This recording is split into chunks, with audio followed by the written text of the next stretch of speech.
To replace the throttle trigger spring in your leaf blower, first unthread the retaining knob screw to release the throttle control from the blower tube clamp.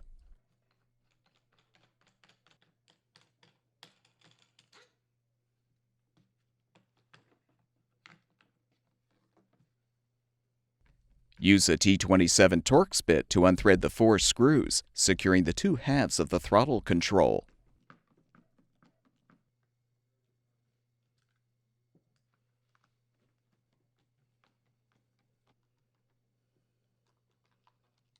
Lift off the right half. Lift out the trigger and detach the throttle cable. Remove the old spring, if still intact.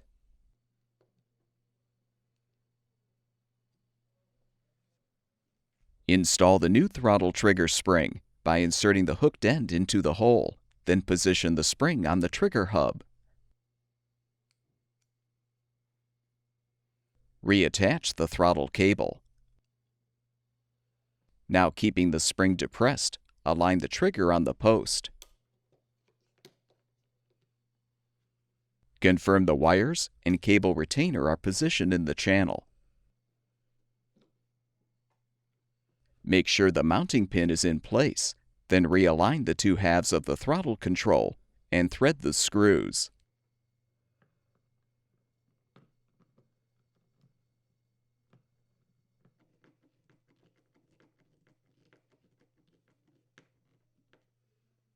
Reposition the throttle control in the blower tube clamp. Then thread and tighten the retaining knob screw.